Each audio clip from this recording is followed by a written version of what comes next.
نحمده ونصلي على رسوله الكريم اما بعد فاعوذ بالله من الشيطان الرجيم بسم الله الرحمن الرحيم وذكر فإن الذكرى تنفع المؤمنين قال النبي صلى الله عليه وسلم الدين النصيحة آمنت بالله صدق الله العظيم وصدق رسوله النبي الكريم ونحن على ذلك من الشاهدين والشاکرین والحمد للہ رب العالمین۔ ایک مرتبہ درود شریف پڑھ لیں۔ اللہم صلی علی محمد وعلی آل محمد کما صلیت علی ابراہیم وعلی آل ابراہیم انک حمید مجید۔ اللہم بارک علی محمد وعلی آل محمد کما بارکت علی ابراہیم وعلی آل ابراہیم انک حمید مجید۔ اللہ تبارک و تعالیٰ نے اس دنیا میں ہم سب کو اس لیے بھیجا ہے کہ اس کی مرضی کے مطابق زندگی گزاریں، اور اللہ تبارک و تعالیٰ کی مرضی کے مطابق زندگی گزارنے میں ہی کامیابی ہے۔ جو انسان اللہ تبارک و تعالیٰ کے اور اس کے رسول صلی اللہ علیہ وسلم کے احکامات پر عمل نہیں کرتا، یقیناً اللہ تبارک و تعالیٰ اور رسول اللہ صلی اللہ علیہ وسلم کی ذات اقدس اس سے ناراض ہوتے ہیں۔ ناراضگی کے اثرات دنیا میں بھی ظاہر ہو جاتے ہیں اور آخرت میں بھی ظاہر ہو جاتے ہیں۔ جو بھی اللہ پاک کا حکم ہے، اگر اس حکم کو توڑا جائے گا، اللہ پاک کی حد بندیوں کو کراس کیا جائے گا، تو یقیناً اللہ تبارک و تعالیٰ کی طرف سے ناراضگی آئے گی۔ بہت سارے کاموں کے کرنے کا اللہ پاک نے حکم دیا ہے اور بہت سارے کاموں کے کرنے سے روکا ہے۔ جن کاموں کو کرنے کا حکم دیا ہے ان میں سے ایک اہم اور بڑا کام یہ ہے کہ دوسروں کے لیے راحت کا ذریعہ بنے، ہماری وجہ سے کسی کو تکلیف نہ ہو، ہماری وجہ سے کسی کو پریشانی نہ ہو، دوسروں کو راحت دینا، دوسروں کو راحت پہنچانا، یہ اللہ تبارک و تعالیٰ کا حکم ہے۔ جو بندہ اس حکم کو پورا کرتا ہے، اللہ تبارک و تعالیٰ کی ذات اس سے خوش ہوتی ہے، اور دوسروں کو تکلیف دینا حرام ہے، اور اللہ تبارک و تعالیٰ کی ذات اس شخص سے ناراض ہوتی ہے جو دوسروں کی تکلیف کا ذریعہ اور سبب بنتا ہے۔ ہمیں چاہیے کہ ہماری زندگی دوسروں کے لیے راحت کا ذریعہ بنے، دوسروں کے لیے تکلیف کا ذریعہ نہ بنے۔ دوسروں کو تکلیف دینے والا انسان یقیناً معاشرے کے اندر بھی اچھی نگاہ سے نہیں دیکھا جاتا، اور جب وہ دنیا سے جاتا ہے تو اس کے جانے کی وجہ سے لوگ بھی خوش ہوتے ہیں، شکر ایسے جان چھوٹی۔ اور جو بندہ دوسروں کے لیے راحت کا ذریعہ بنتا ہے، جب وہ انسان دوسری دنیا سے جاتا ہے تو اس کے جانے پر لوگ روتے ہیں اور افسوس کرتے ہیں، بڑا اچھا آدمی تھا، علاقے کے لیے، خاندان کے لیے، محلے کے لیے، ملنے والوں کے لیے راحت کا ذریعہ تھا، اس کے جانے کا بڑا افسوس ہے۔ اس کے جانے کی وجہ سے علاقے میں، محلے میں، خاندان میں ایک بہت بڑا خلا آ گیا ہے، اب پتہ نہیں اس کی جگہ کون پر کرے گا۔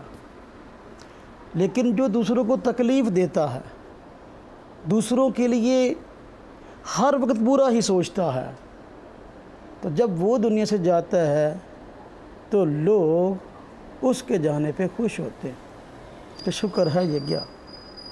حضور نبی اقدس صلی اللہ علیہ وسلم ایک دن بازار میں صحابہ کرام کے ساتھ کھڑے تھے، ایک جنازہ قریب سے گزرا تو آپ نے فرمایا کہ یہ جو شخص فوت ہو گیا جس کا جنازہ لے جایا جا رہا ہے، یہ مستری ہے یا مستراح ہے؟ صحابہ کرام حیران ہوئے۔ وہ پہلی مرتبہ حضور نبی پاک صلی اللہ علیہ وسلم کی زبان اقدس سے یہ بات سنی تھی۔ فرمایا حضور یہ مستری اور مستراح کیا ہے، ہمیں سمجھا دے۔ فرمایا دیکھو یہ بندہ جو دنیا سے گیا ہے، اگر تو یہ بندہ برا تھا اور دوسروں کے لیے تکلیف کا سبب بنتا تھا اور معاشرے کے لوگ اس سے تنگ تھے، تو اب اس کے جانے کی وجہ سے لوگوں کو راحت مل گئی۔ اور اگر یہ بندہ اچھا تھا اور ہر وقت لوگوں کا ہی فائدہ سوچتا تھا اور دوسروں کے لیے راحت کا ذریعہ بنتا تھا اور لوگ طرح طرح سے اس کو کسی انداز سے پریشان کرتے تھے، تو پھر اس کو لوگوں سے راحت مل گئی۔ تو میرے عزیزو، میرے بھائیو، میرے دوستو، جب انسان دنیا سے جائے، ہمارے دوستوں کو، ہمارے عزیزوں کو، ہمارے رشتہ داروں کو، ہمارے گرد و نواح کے لوگوں کو اگر ہمارے جانے کی وجہ سے خوشی ہو تو سمجھیں کہ ہم ان کے لیے تکلیف کا باعث تھے، ہم ان کے لیے پریشانی کا باعث تھے۔ اور اگر ہمارے جانے کی وجہ سے ان کو دکھ اور پریشانی ہو تو پھر سمجھیں کہ ہم ان کے لیے راحت کا ذریعہ۔ تکلیف کے کون سے اسباب ہیں کہ ایک بندے کو دوسرے سے اس کے ذریعے تکلیف ہو سکتی ہے؟ تکلیف کے اسباب کون سے ہیں؟ اگر انسان کو تکلیف کے اسباب کا پتہ ہوگا تو اس سے بچنا آسان ہوگا۔ تکلیف کے مختلف اسباب ہیں۔ ایک سبب تکلیف کا یہ ہے کہ جو عام لوگوں کے آنے جانے کی جگہ ہیں، گزرگاہیں ہیں، یا لوگوں کے بیٹھنے کی، اٹھنے بیٹھنے کی جگہ ہیں، ان جگہوں پر کوئی ایسا کام نہ بندہ کرے جو دوسروں کے لیے تکلیف کا باعث ہے۔ جس طرح کہ ایک گزرگاہ ہے، رستہ ہے، یا لوگوں کے دوپہر کے وقت آرام کرنے کی جگہ، سایہ دار جگہ ہے، گرمی میں لوگ آرام کرتے ہیں، تو وہاں پر پیشاب نہ کرے، وہاں پر پخانہ نہ کرے۔ اب اگر وہاں کسی نے پیشاب کر دیا گزرگاہ پہ، اس طرح کا دیہاتوں میں رواج ہوتا ہے نا کہ دیہاتوں کے لوگ رات کو پیشاب پخانے کے لیے، صبح کو پہلے ٹائم جو ہے پیشاب پخانے کے لیے گھروں سے باہر نکل آتے ہیں، تو وہ جہاں جو ہے نا وہ کھلی جگہ دیکھتے ہیں وہیں بیٹھ جاتے ہیں۔ بس اوقات بازاروں میں، ہاں جی، چوکوں میں، چوراہوں میں، عام پبلک رستوں میں، جہاں تو چار لوگ اکٹھے ہو کر بیٹھتے ہیں وہاں پہ پیشاب یا پخانہ کر دیتے ہیں۔ اب ایسی جگہ جو دوسروں کے آرام کرنے کی ہے، وہاں پر اگر یہ کام شروع ہو گیا، کسی نے پیشاب کر دیا، کسی نے پخانہ کر دیا، اب ظاہر پر اس گزرگاہ سے گزرنے والے کو تکلیف ہوگی۔ جہاں لوگ آرام کرتے ہیں، سایہ دار جگہ ہے، یا ویسے ہی چار لوگ اکٹھے ہو کے بیٹھتے ہیں کسی وقت، وہاں پر پیشاب یا پخانہ کر دیا، اب جو بھی آئے گا اس پیشاب کرنے والے کو گالی نکالے گا، یہ فلاں کون ہے جس نے یہ کام کیا۔ تکلیف بھی ہوگی اور خام خواہ کی گالیاں بھی اس کے کھاتے میں پڑتی رہیں گی۔ تو تکلیف کے اسباب میں ایک بڑا سبب یہ ہے کہ جو عام گزرگاہیں ہیں اور لوگوں کے اٹھنے بیٹھنے کی جگہ ہیں، وہاں پر کوئی ایسا کام نہ کیا جائے جو دوسروں کے لیے تکلیف کا سبب ہو، اس کی ایک مثال تو یہ پیشاب اور پاخانہ کر دینا، یا کوئی چیز کھائی پھل وغیرہ اس کا چھلکا پھینک دیا، اب کیلا کھایا اس کا چھلکا پھینک دیا بازار میں، اب وہاں سے کوئی بوڑھا کوئی معذور گزرے گا، یقینی بات ہے کہ وہاں سے پھسلے گا، بس اوقات بندے کی ٹانگ تک ٹوٹ جاتی ہے۔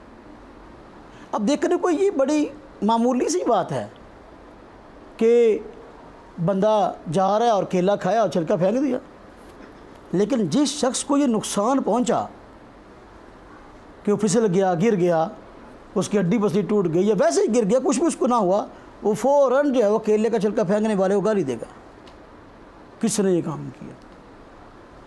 اور عموماً ہمارے یہاں عرف عام یہ کام ہوتا ہے، گزرگاہوں میں لوگ پھل کھاتے ہیں چھلکے بعد پھینک دیتے ہیں۔ اسی طرح ایک اور ایسی عجیب چیز ہے جس کو لوگ عجیب سمجھتے نہیں ہیں، اور اس میں تقریباً ہمارے معاشرے کے افراد اس میں مبتلا ہیں۔ وہ کیا کہ جو حکومت کی طرف سے بازار چھوڑا گیا ہے، اس بازار کے اندر نجائز تجاوزات شروع کر دیتے ہیں۔ جو بندہ اپنا مکان گراتا ہے، نیا مکان بناتا ہے تو 4 ہاتھ آگے کر لیتا ہے، اپنا مکان نیا بنایا، اتنا کا بازار جو ہے نا لے لیا اور اپنا مکان کا جو بنیاد ہے آگے کر دی۔ یا کوئی بندہ ہے وہ اپنے گھر کے آگے ایک بڑا سا جو ہے وہ پنجابی تو تھڑا کہندے ہیں، اور بڑا سا جو ہے نا وہ بیٹھنے کے لیے اونچی سی جگہ بیٹھک بنا لی۔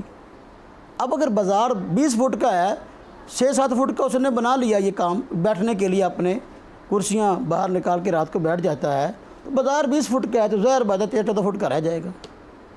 اب گزرنے والے کو تکلیف ہوگی، کوئی بڑی گاڑی گزرے گی تب پریشانی ہے، ہاں جی، 2 گاڑیاں برابر گزرنا چاہیں گی تب کوئی نہ کوئی گاڑی پھنس جائے گی، کہیں نہ کہیں لگ جائے گی، مسئلہ بن جائے گا۔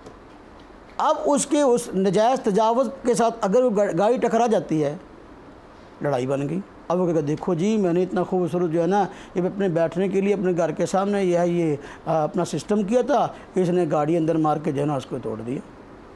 میں نے خوبصورت پتھر لگوایا تھا، میں نے ٹائل لگوائی تھی، لیکن اس نے دیکھ لو جو لڑائی کا، اور الٹا لڑ بھی اس سے رہا جس نے گاڑی مار دیا، حالانکہ قصور تو اس کا نہیں ہے کسی درجے میں، رستے کو تو نے روکا ہوا ہے، تکلیف کا ذریعہ تو بنا ہوا ہے، لیکن اس کو تکلیف کا ذریعہ سمجھا نہیں جاتا۔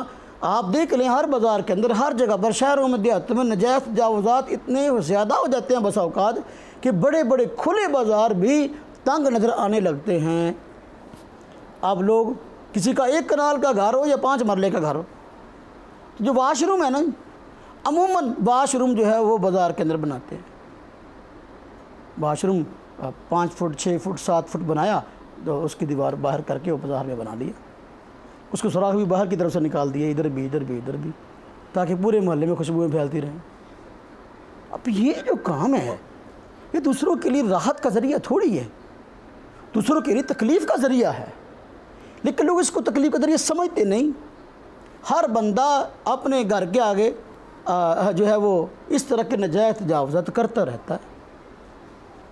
مکان کی نہیں بنیاد آگے رکھ لی، آگے تھڑا بنا لیا، آگے جو واش روم نکال لیا، جو اور کچھ نہیں تو کم از کم گٹر ہی باہر بنا لیا، گٹر باہر بنا لیا لمبا چوڑا۔ اب گٹر بھی عموماً ایسا ہوتا ہے کہ کوٹھیوں پر تو کروڑوں لگ جاتا ہے، لیکن وہ گٹر جو ہے وہ جو بہت تھوڑے پیسے میں بنتا ہے، عموماً اس پر توجہ نہیں کی جاتی کہ جب اس میں جو ہے نا وہ گیسیں خارج ہونے کے لیے جگہ نہیں ہوتی تو وہ گٹر کی جو کہہ لیں کہ دیواریں ہیں یا اس کی جو اپنا کیا ہوا ہے اس کی سیمنٹ سے چنائی کی ہوئی ہے، اب وہ پھولنا شروع ہو جاتی ہیں، عموماً جو ہے نا وہ مال باہر آ رہا ہوتا ہے، محلے بیچارے گزرنے والے کو تکلیف ہو رہی ہوتی ہے۔ اب کوٹھی پر کروڑوں لگا دیا ہے، چند 100 اس گٹر پر لگانے کو تیار نہیں، ٹوٹا ہوا ہے پورے محلہ جو وہاں سے گزرتا تھا ناک کے اوپر ہاتھ رکھ کے گزرتا ہے۔ تو یہ وہ بندہ ہے جو موذی ہے، لوگوں کو دلی تکلیف کا ذریعہ ہے۔ بعض لوگ ایسے ہوتے ہیں کہ لڑاکی بہت ہوتے ہیں، جھگڑالو بہت ہوتے ہیں، لوگ ان کے شر سے بچنے کے لیے بھی بسا اوقات ان کے ان حرکتوں کی وجہ سے ان سے بات نہیں کرتے، لیکن کام تو باہر کیا غلط ہے نا۔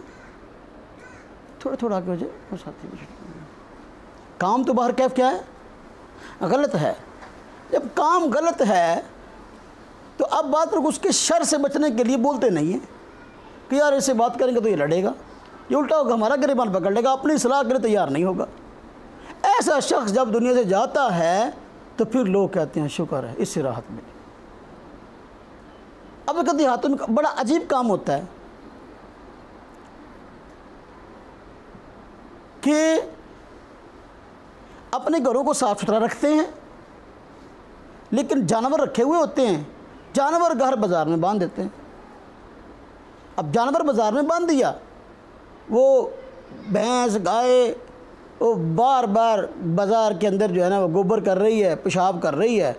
اب اس گوبر جو ہے نا گوبر کے اثرات بھی بازار میں جگہ جگہ بکھرے ہوئے ہیں، اور پیشاب کے بھی کوئی نمازی بندہ گزرتا ہے تو بھینس جو ہے نا وہ اپنی پیچھے سے پوچھل کو دم کو خوب ذرا وہ اپنا پنکھے کی طرح ذرا گھماتی ہے، تو بیچارہ جو نمازی بیچارہ گزرنے والا ہوتا ہے اسے کپڑے خراب ہو جاتے ہیں۔ نمازی کے کپڑے خراب ہو رہے ہیں، نمازی کے بھی نہ ہوں، کسی عیسائی کے کپڑے خراب ہو جائے، کسی کافر کے خراب ہو جائے، یہ تکلیف کا ذریعہ تو ہے نا۔ لیکن اگر ایک بندہ کسی نمازی کے لیے تکلیف کا ذریعہ تو یہ اور پریشانی والی بات ہے۔ ایک کنال کی حویلی ہے، وہاں سے جانور نکال کے بازار میں باندھ دیے۔ یہ جو فلسفہ ہے یہ صرف اپنی تھوڑی وقتی راحت کے لیے لوگوں کو دکھانے کے لیے کہ میرے پاس جانور اتنے ہیں، لوگ کہ ماشاءاللہ کو اتنے کٹے تھے، اتنے بچے تھے، اتنی گاواں نے۔ یہ بندہ موذی ہے، اور یہ بندہ جب دنیا سے جاتا ہے تو لوگ کہتے ہیں یار ہمیں اسے راحت مل گئی، اس کی جان کے سکون مل گیا، ہم شاید کوئی 4 دن سوکھے نہ ملیں۔ تو بسا اوقات بندہ جھگڑالو ہوتا ہے، بسا اوقات بندہ فسادی ہوتا ہے، اس کے شر سے بچنے کے لیے لوگ جو ہے اس کو ان تکلیف دہ باتوں سے روکتے نہیں ہیں، لیکن یہ ہے تکلیف دہ۔ حضور نبی پاک صلی اللہ علیہ وسلم نے اس لیے جنازے کے متعلق فرمایا مستری ہے یا مستراح۔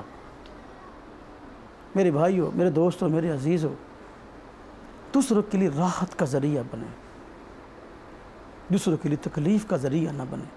اللہ اور اس کے رسول صلی اللہ علیہ وسلم کی ناراضگی اس شخص پر بہت سخت وارد ہوتی ہے جو دوسروں کے لیے دنیا کے اندر تکلیف کا ذریعہ بنتا ہے اور لوگوں کی بد دعائیں لیتا ہے۔ بس اوقات نمازی لوگ، بس اوقات بوڑھے لوگ گزر رہے ہوتے ہیں، اب جو ہی ان کو کوئی تکلیف پہنچ جائے گی اب کوئی نہ کوئی بد دعا دے کے جائے گا، نقصان ہوگا۔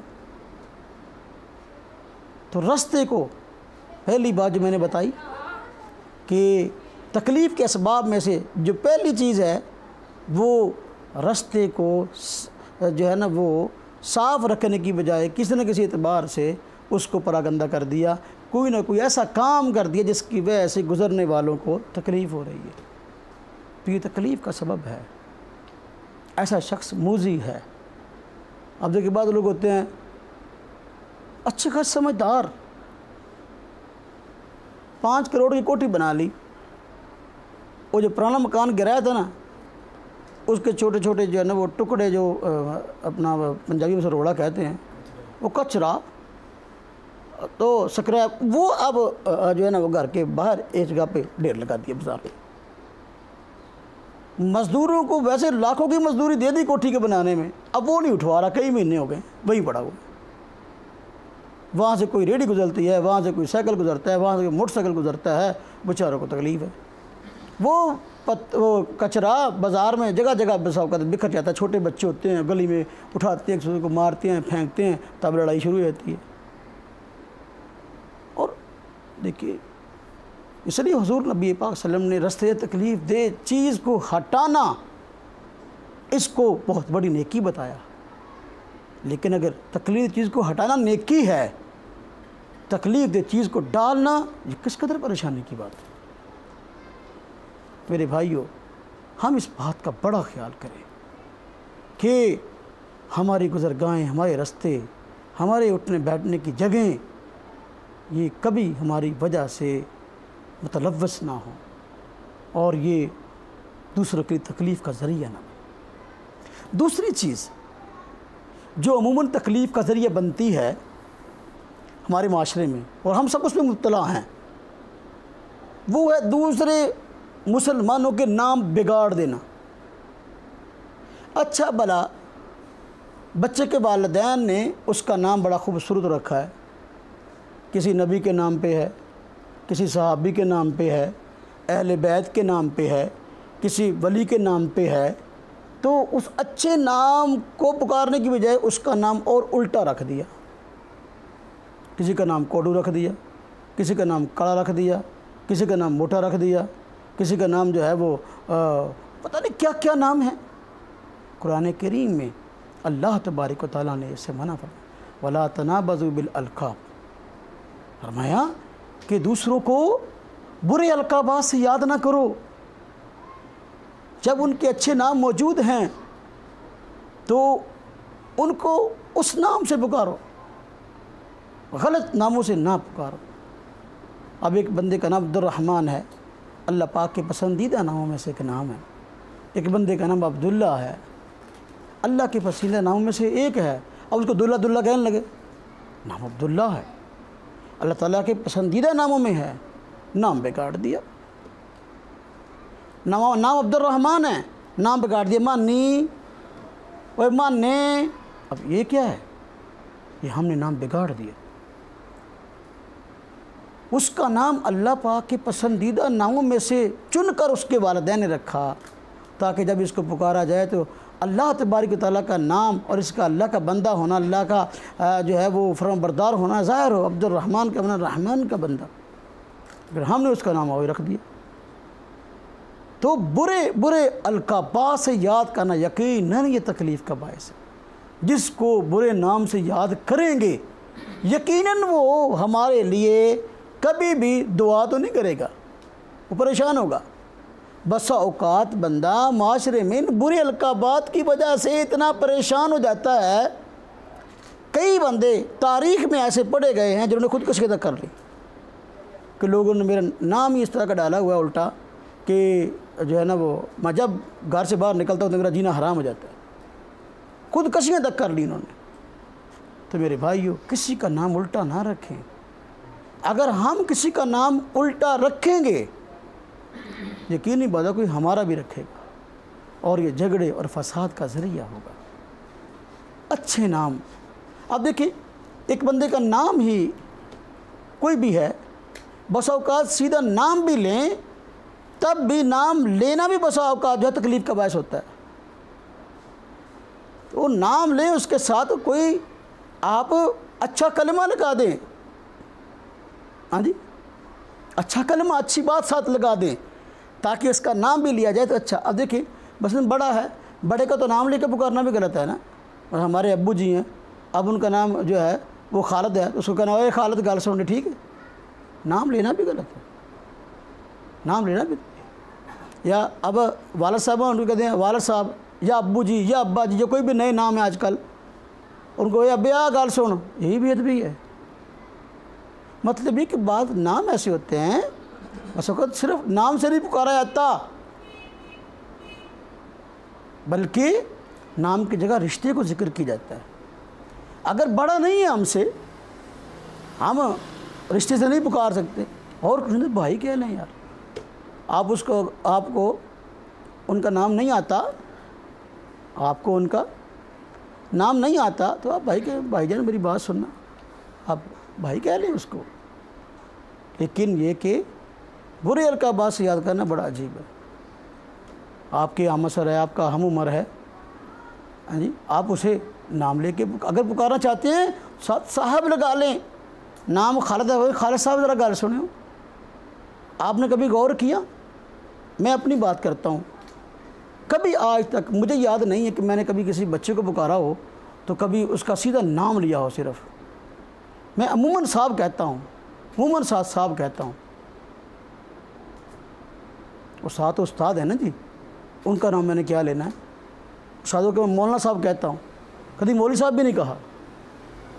تو میرے بھائیوں، میرے دوستوں، اگر یہ ہم برے القابات سے یاد کریں گے، اس میں یقینی بات ہے کہ ہمارے لیے تباہی ہے، اور نتیجہ لڑائی ہی لڑائی ہے۔ تو تکلیف کے اسباب میں سے ایک بڑا سبب کیا ہے؟ دوسروں کو برے ناموں سے یاد کرنا۔ جو ان کا نام ہے، اگر نام ہی لینا چاہتے ہیں تو وہ لے لیں، ساتھ صاحب کا لفظ لگا لیں، ہاں جی، جناب کا لفظ لگا لے، جناب خالد صاحب، ہاں جی، تو اس سے اگلا بندہ خوشی محسوس کرے گا۔ اب ایک بندہ ہے اس کو عادت ہے کہ وہ دوسروں کو برے القابات سے یاد کرتا ہے، اس کی اصلاح کیسے ہو؟ اس کی اصلاح کیسے ہو؟ جیسے میں نے بتایا نا، ہر بات کا کوئی حل ہے، کہ اب ایک بندہ ہے کہ وہ ہر وقت رستے میں تکلیف دہ چیزیں ڈالتا رہتا ہے تاکہ اس کو تکلیف ہو۔ دوسرا بندہ ہے وہ اس کا کام یہ ہے کہ وہ جب نماز کے لیے گزرتا ہے، محلے سے گزرتا ہے، ہاں جی، تو وہ دیکھتا ہے یار کوئی پتھر پڑا ہے تو اس کو اٹھا کے سائڈ پہ کر دو، کیلے کا چھلکا پڑا ہے اٹھا کے میں سائڈ پہ کرتا ہوں کہ مسلمان گر نہ جائے۔ اب ایک تکلیف کا ذریعہ بن رہا ہے، دوسرا راحت کا۔ تو اگر کوئی تکلیف کا ذریعہ معاشرے میں بن رہا ہے تو ہم اس کا متبادل کیا کریں؟ ہم راحت کا ذریعہ بن جائیں، ہم راحت کا ذریعہ بن جائیں۔ راحت کا ذریعہ بنیں گے تو انشاءاللہ بڑوں کی دعائیں ہمارے ساتھ شامل حال ہو جائیں گی۔ اگر کوئی بندہ گرنے سے بچ جائے گا، اگر کوئی بندہ پھسلنے سے بچ جائے گا، اس کی دعائیں ہمیں مل جائیں گی۔ بس دعا بس اوقات بندہ دیتا ہے، دعا دینے میں بس اوقات اونچ نیچ بھی ہو جاتی ہے۔ وہ ایک اماں تھی نا، کہتے ہیں وہ بیچاری ایک جگہ پر رستے میں روڑا پڑا ہوا تھا، اس سے پھسل کر نیچے گر گئی۔ ہن بیچاری اماں نوں ہن یکدم دعا جڑی ہے انہیں دینی تے دعا سکی، کہندی پت تینوں اللہ چکے جدہ تو مینوں چکیا۔ جو اس طرح کی دعائیں ہوتی ہیں نا، وہ دیکھ رہے بد دعائیں ہیں، لیکن یہ کہ وہ مقصود دعائیں نہیں ہوتا، وہ دعا ہی ہوتی ہے۔ وہ اس طرح ایک اماں گری تو وہ ایک نوجوان بچے نے اٹھایا، اماں جی نے پھر دعا دی، کہندی پت روپیاں چ کھیلیں۔ کیا کہا؟ پت تو روپیاں چ کھیلیں۔ وہ بیچارہ بینک میں کیشیئر لگ گیا، سارا دن پیسے گنتا رہتا، سارا دن۔ اب وہ گنتا رہتا، کاپیاں بناتا رہتا، اس پر لکھتا رہتا۔ اب اگر جو لکھ دیے ریکارڈ میں، ظاہر بات ہے اب پورے کرنا ضروری ہے۔ اب اس میں اگر کام ہو جاتے ہیں اس بیچارے کو اپنی جیب سے ڈالنے پڑتے، جو کام ہو جاتے ہیں۔ بہرکیف عموماً تکلیف دہ چیز کو ہٹانا یہ لوگوں کی دعاؤں کا ذریعہ ہے۔ تو میرے بھائیوں، میرے دوستوں، یہ دوسری چیز القابات، برے ناموں سے پکارنا، یہ نہایت تکلیف دہ ہے۔ اس کا کیا متبادل ہے میں بتانے لگا تھا۔ جس طرح اس کا متبادل ہے کہ وہ تکلیف دہ کام کر رہا ہے، رستے میں جو ہے نا وہ چھلکے پھینک رہا ہے، وہ پتھر پھینک رہا ہے، ہم اٹھا کے سائڈ پہ کر دیں، تو ایک بندہ ہے وہ باز نہیں آتا، آپ کو ہمیشہ برے نام سے یاد کرتا ہے۔ آپ سمجھا بھی چکے، آپ لڑ بھی چکے، آپ نے اس کو آنکھیں بھی دکھا چکے، لیکن باز نہیں آتا۔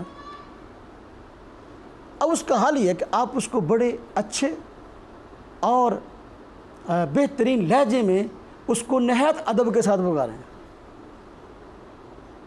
اس کو نہایت ادب کے ساتھ۔ اس کا نام اگر ہے نا خالد، تو بھائی خالد صاحب یار ادھر نہ کریا کرو، بھائی خالد صاحب آپ ایسے نہ کیا کرو، ہاں جی۔ یا جب بھی کوئی بھائی خالد صاحب یہ کام اس طرح نہیں، اس طرح کرنا، کوئی بات اس کو بات کہنی ہے، اب وہ اس کو شرم آئے گی کہ دیکھو میں تو اس کو الٹے نام سے یاد کرتا ہوں، لیکن یہ ماشاءاللہ مجھے بھائی بھی کہتا ہے، خالد بھی کہتا ہے، اور سر صاحب بھی کہتا ہے۔ تو لہذا اس کا متبادل یہ نہیں کہ اس نے ہمارا ایک الٹا نام رکھا ہم اس کے دو رکھ دیں، ہم اس کے نتیجہ لڑائی ہوگا، نتیجہ فساد ہوگا۔ عموماً ہمارے معاشرے کے اندر، گلی محلوں کے اندر جو بڑوں کی لڑائیاں ہوتی ہیں نا، بچوں کی وجہ شروع ہوتی ہیں۔ باپ کی لڑائی، ماں کی لڑائی محلے کے اندر بچوں کی وجہ شروع ہوتی ہے، اور الٹے ناموں کی وجہ شروع ہوتی ہے۔ اس لیے ہم کسی کو کبھی الٹے نام سے نہ پکاریں، اور اس کا سیدھا نام لیں، اور اس کو جو ہے وہ سمجھائیں۔ قرآن کریم ہے نا، وَذَكِّرْ فَإِنَّ الذِّكْرَىٰ تَنفَعُ الْمُؤْمِنِينَ، اس کو سمجھائیں، واضح و نصیحت کریں، اور واضح و نصیحت سے مسلمان بندے کو فائدہ ہوتا ہے۔ اور عموماً جو ہے اگر کجروی اختیار کر رہا ہے، لیکن آخر کار وہ سمجھ جائے گا، آخر کار وہ باز آ جائے گا اگر اس کو پیار سمجھاتے رہیں گے۔ پیار کا جو جواب ہوتا ہے نا، عموماً جو یہ ہتھیار کے جواب سے بہتر ہوتا ہے۔ تو یہ تکلیف کا دوسرا ذریعہ کیا ہے؟ برے ناموں سے پکار، برے القاب سے پکار۔ اس کا حل کیا ہے؟ جو برے نام سے پکارتے ہیں سمجھائیں بھی، اور اس کو اچھے ادب والے نام سے پکاریں۔ تکلیف کا تیسرا ذریعہ جس کے ذریعے دوسرے کو تکلیف ہوتی ہے، وہ اپنے عام کلام میں، اپنی عام گفتگو میں ایسے الفاظ کا چناؤ کرنا کہ مخاطب بندہ جو ہے وہ بیچارہ پریشان ہو کر رہ جائے، اس کا دل چھلنی ہو کے رہ جائے. جب بھی بات کرنی ہے ہمیشہ اس کو لگا کرنی ہے، جب بھی بات کرنی ہے تو اس کو آپ پنجابی کے ٹانچ کرنی ہے. اب اس کو جو ہے نا وہ ہدف بنانا ہے ہم نے کس طریقے سے جو ہے نا اس کی بےزتی ہو لوگوں کے سامنے. بعض لوگ ہوتے ہیں بات بات پہ دوسرے کے منہ پر جو ہے وہ دوسرے بندے کے بےزتی کرنے کے عادی ہوتے ہیں. تینوں کی پتہ، ہاں جی تو وہ ڈایا نہیں فلانا فلانا، مطلب کہ وہ اچھا خاصا بندہ ہے، آپ کم از کم آپ کا ہم عمر ہے، اگر بڑا نہیں تو وہ بیچارہ پریشان ہو کے رہ جائے گا. اب یا تو وہ اس کو بھی وہی بات ہے اس سے الٹا کہہ دے، لڑائی ہو جائے گی. کبھی بھی کسی مسلمان کے لیے تکلیف دہ جملے نہ کہیں کہ وہ بیچارہ آپ سے پریشان ہے. ہاں جی حدیث پاک میں حضرت علی رضی اللہ عنہ کا فرمان ہے نا، جراحت السنان لہا التیام، لہا التیام بڑھتے اس کو، ہاں جی ولا یلتام ما جرح اللسان. فرمایا کہ جراحت السنان لہا التیام، جو تیر ہے تلوار ہے اس کے زخم ٹھیک ہو جاتے ہیں، لیکن زبان کے جو زخم ہیں یہ کبھی ٹھیک نہیں ہوتے. ایک بندے نے دوسرے کو تیر مار دیا، چھری مار دی، تلوار مار دی، ہاں جی تو پتھر مار دیا، آخر کار عام طور پر وہ زخم دوائی لگانے سے علاج معالجے سے ٹھیک ہو جاتا ہے، لیکن زبان سے کہے ہوئے نازیبہ کلمات کبھی بھی اس سے بندے کو شفا نہیں ملتی. جب بھی بندہ سامنے آتا ہے نا، جس نے تکلیف دہ بات کہی ہوتی ہے فوراً اس کی باتیں سامنے آتی ہے بندے کی، وہ بندہ کچھ کہے یا نہ کہے یہ اس کا بات کا مسئلہ ہے. بس اوقات بندے اپنی شرافت کی وجہ سے کچھ بولتے نہیں ہیں، لیکن یہ کہ اگر اس کا رویہ ایسا ہے، اس کی سوچ ایسی ہے کہ وہ ہر وقت دوسرے بندے پر چڑھائی کرنے کے چکر میں ہوتا ہے اور اپنے آپ کو بڑا بنانے کے چکر میں ہے، بالکل اس کو تو پتہ ہی نہیں تو بالکل بدو ہے، اب وہ بندہ کبھی اس بندے سے راحت نہیں پا سکتا. اگر کبھی ایسا ہو تو یہ اللہ تبارک و تعالیٰ کی طرف سے ناراضگی کا ذریعہ ہے. ہاں جی اور دوسروں کو شرمندہ کرنے سے منع ہے حدیث پاک میں. لیکن اگر کوئی بندہ ایسا ہو اس کا حل کیا ہے، اس کا علاج کیا ہے؟ سمجھائیں واضح و نصیحت کہ بھائی یار دیکھو میں نے کبھی آپ کو اس انداز سے مخاطب نہیں کیا، آپ جب بھی ہمیں مخاطب کرتے ہیں تو اسی انداز سے مخاطب کرتے ہیں. آپ جب بھی بات کرتے ہیں میں کہا دوسرے نہ بھول جوانا، آپ جب بھی بات کرتے ہیں تو اسی طرح آپ اس کو سمجھائیں. میں نے کبھی آپ کو مخاطب نہیں کیا، میں آپ کو مخاطب کرنا بھی نہیں چاہتا. اور عملاً جب بھی اس سے بات کریں ادب کے دائرے میں رہ کریں، تمیز کے دائرے میں رہ کریں، تو انشاءاللہ ایک وقت آئے گا کہ وہ اپنی بدتمیزی کو چھوڑ دے گا اور وہ آپ سے صحیح رویے کا قائل ہو جائے گا. اور ایک مرتبہ سوچنے میں مجبور جائے گا یار دیکھو میں تو اس سے جو ہے نا یہ رویہ رکھتا ہوں، لیکن اس کا یہ رویہ میرے متعلق نہیں ہے بلکہ یہ الٹا میرے ساتھ ادب و احترام سے پیش آتا ہے. تو تکلیف کو راحت میں بدلیں. کتنے ثواب ہو گئے؟ 3. نمبر 4 چوتھی چیز جو دوسروں کے لیے تکلیف کا باعث بنتی ہے عموماً وہ ہے دوسروں کی اشیاء بغیر اجازت کے استعمال کرنا. جہاں پر عموماً اجتماعیت ہوتی ہے اور ایک جگہ پر رہنے والے افراد کئی ہیں اور بس اوقات رشتہ دار بھی نہیں ہیں، تو لیکن کسی سبب سے وہ ایک جگہ رہتے ہیں، کسی وجہ سے وہ رہتے ہیں، مثلا کسی کمپنی میں ان کی نوکری ہے، باہر گئے ہوئے ہیں، یا جس طرح کہ ہمارے ماشاءاللہ فوج ہے، اب ان کی بھی اس طرح رہائش گاہیں اکٹھی اس طرح بنی ہوتی ہیں. اب کہیں بھی رہ رہے ہیں ہم کسی یونیورسٹی کے ہاسٹل میں ہیں، کسی کالج کے ہاسٹل میں ہیں، کسی مدرسے کے جو ہے وہ اپنے رہائش گاہ اقامت گاہ کے اندر ہیں، تو وہاں پر مختلف قوموں کے، مختلف برادریوں کے، مختلف جو ہے مزاج کے لوگ رہتے ہوتے ہیں. تو وہاں پر بہت سارے لوگوں کی یہ عادت ہوتی ہے کہ وہ اپنے کمرے والے حضرات کی چیزیں بغیر اجازت کے استعمال کرنے کے عادی ہوتے ہیں. اس کا تولیہ پڑا تھا، نہانے کے لیے گیا اور ساتھ لے گیا، اب نہا کے آیا، اپنا بدن اس سے صاف کیا، ننگا بھی اور دوسرا بھی منہ. اب اس بندے کو کراہت ہو رہی کہ یار دیکھو اس نے اپنا بدن صاف کیا ہے، حالانکہ تولیہ میں نے تو اپنے لیے رکھا ہوا تھا، تکلیف ہوگی.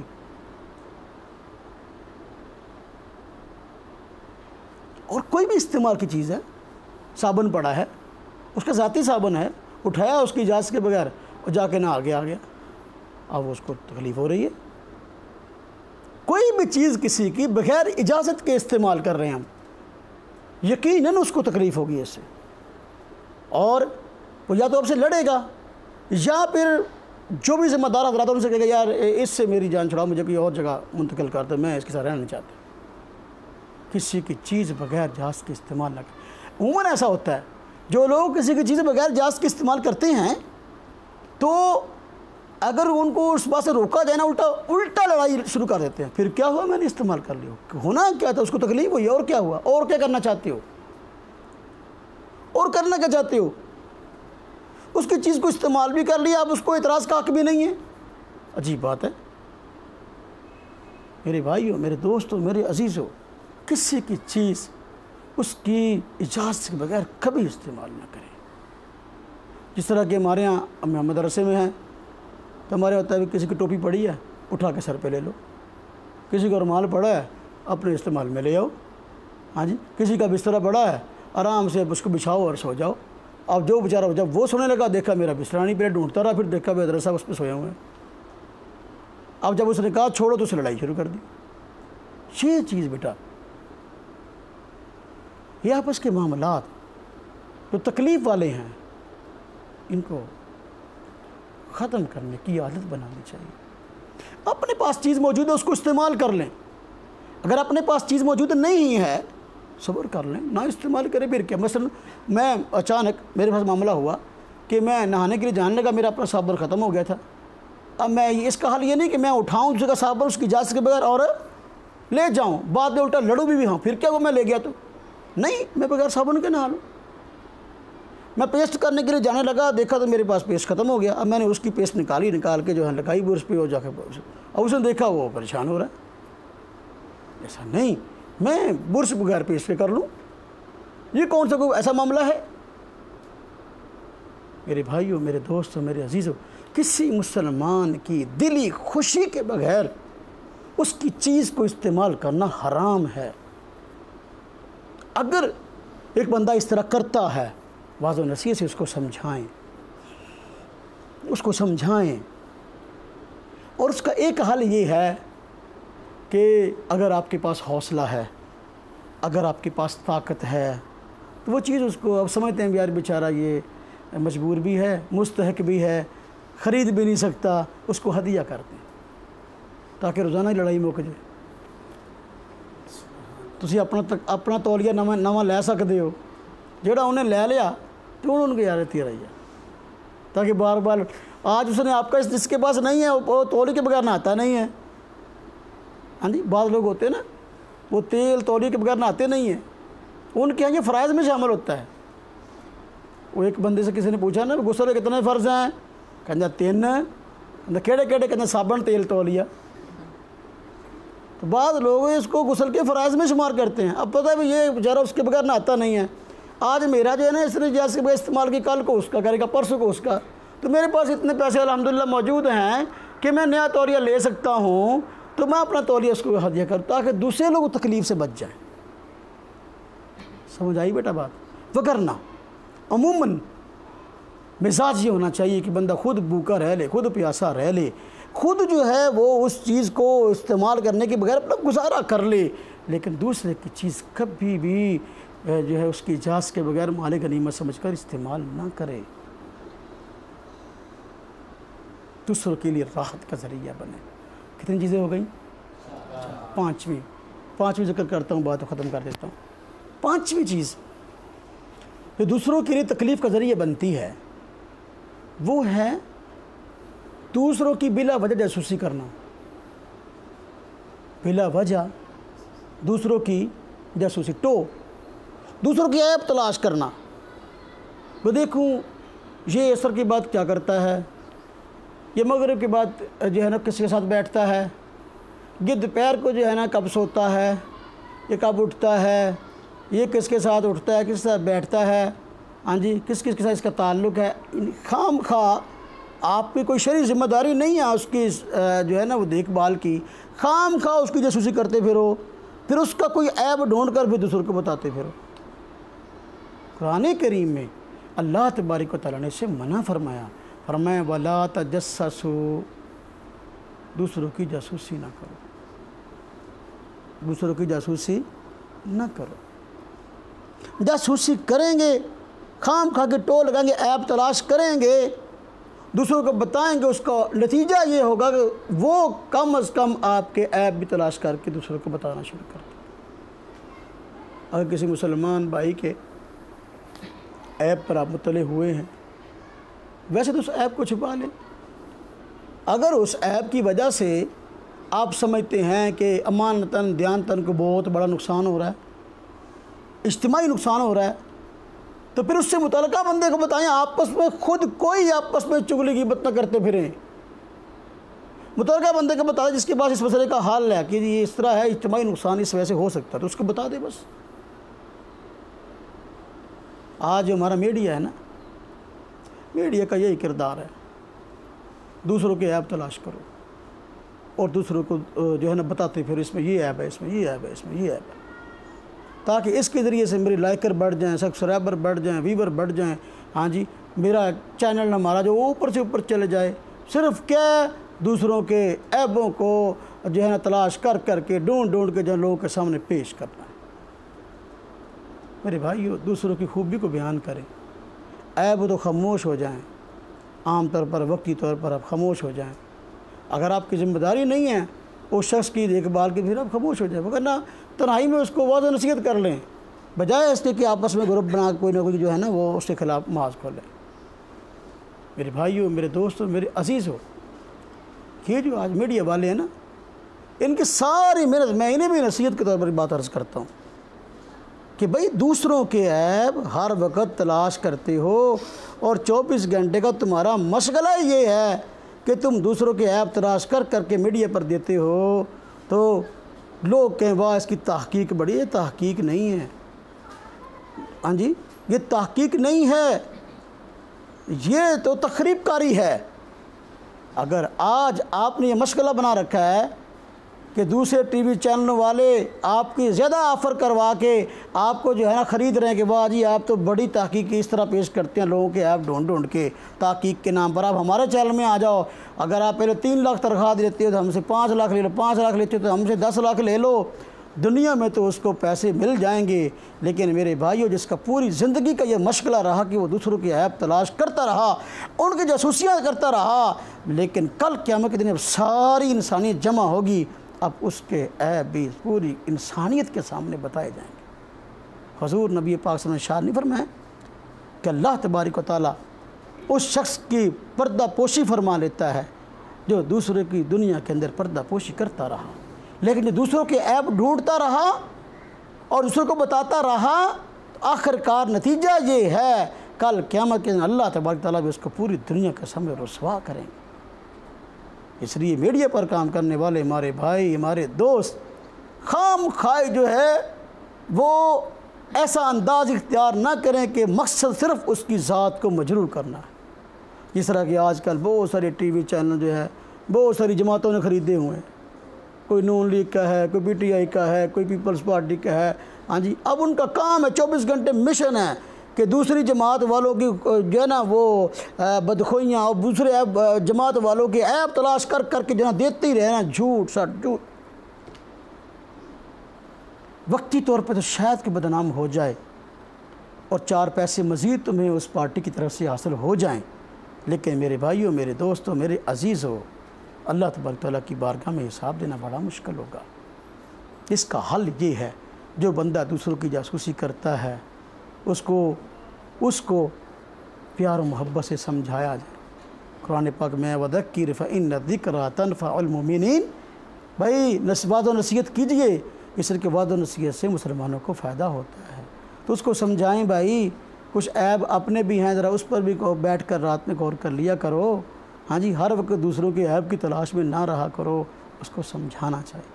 جب اس کو سمجھائیں گے انشاءاللہ تعالیٰ امید ہے کہ بات سمجھ میں اس کے آ جائے گی، وگرنہ 2-4 عیب اس کو تنہائی بتا دیے جائیں کہ تو نے فلاں کا ایک عیب جو ہے نا وہ بتایا ہے، 4 تیرے بھی ہیں، اگر اس کو پتہ چل گیا نا وہ تیرے بھی نشر کر دے گا، تو یہ کتنی چیزیں ہو گئی؟ 5 چیزیں۔ تو تکلیف کے اسباب کو راحت میں بدلیے۔ موذی انسان کبھی بھی اللہ تبارک و تعالیٰ کی بارگاہ میں، حضور نبی پاک صلی اللہ علیہ وسلم کی نظر میں کبھی بھی کامیاب نہیں، یہ ناکام ہے اور اللہ تبارک و تعالیٰ کی سخت ناراضگی ہے۔ حضور نبی پاک صلی اللہ علیہ وسلم نے سخت جو ہے وہ وعیدیں اس پہ بیان فرمائی۔ تو یہ 5 اسباب ہو گئے جو دوسروں کے لیے تکلیف کا سبب ہیں۔ نمبر 1، رستے میں تکلیف دہ چیزوں کو ڈال دینا تاکہ دوسروں کو پریشانی ہو۔ نمبر 2، دوسروں کو برے ناموں سے، برے القاب سے یاد کرنا۔ نمبر 3، کہ ہر وقت اپنے مخاطبین، ساتھیوں کو، دوستوں کو، رشتہ داروں کو، عزیزوں کو ہر وقت جو ہے چڑھائی کرتے ہوئے ہمیشہ جو ہے وہ بد کلامی سے پیش آنا، اس کی دل آزاری ہوتی رہے بس، اور اپنے آپ کو جو ہے نا وہ بڑا اس کے سامنے ظاہر کر کے ہر وقت اس کی بےعزتی کر رہا، ہر وقت اس کے دل کو جو ہے نا تکلیف پہنچا رہا، ٹھیس پہنچا رہا ہے۔ نمبر 4 فرمایا کہ جو تکلیف کے اسباب میں سے ہے ایک بڑا سبب کہ بغیر اجازت کے کسی کی چیز کو استعمال کرنا، یہ بھی بہت بڑا مسئلہ ہے ہمارے معاشرے کا اور بہت بڑی لڑائیوں کا سبب ہے۔ اور 5ویں چیز جو میں نے عرض کی کہ خام خواہ دوسروں کی جاسوسی نہیں کرنی چاہیے اور دوسروں کے عیب نہیں تلاش کرنے چاہیے، بلکہ ہر بندہ جو ہے وہ اپنے عیب پر نظر رکھے۔ وہ کہتے ہیں نا کہ اوروں کے ڈھونڈتے رہے وہ عیب و ہنر، پڑی جب اپنے عیبوں پہ نظر تو زمانے میں کوئی برا نہ رہا۔ اپنے عیبوں پہ نظر رکھیں کہ دوسروں کی آنکھ میں نظر آتا ہے تجھ کو تنکا بھی، میں تو شاعر نہیں نہ مجھے شاعر آتے ہیں، دیکھ اپنی آنکھ میں ذرا شتیر بھی، اپنی آنکھ میں تو شتیر بھی نظر نہیں آ رہا، دوسرے کی آنکھ میں تنکا بھی جو ہے نا اس کو پریشان کرتا ہے کہ اس میں یہ بات کیوں ہے۔ میرے بھائیو دوستو، دوسروں کی فکر کرنے کی بجائے خود اپنی اصلاح کی فکر کرنی چاہیے۔ اللہ تبارک و تعالی ہم سب کو جو ہے وہ اپنی فکر کرنے کی توفیق عطا فرمائے۔ وآخر دعوانا ان الحمد للہ رب العالمین۔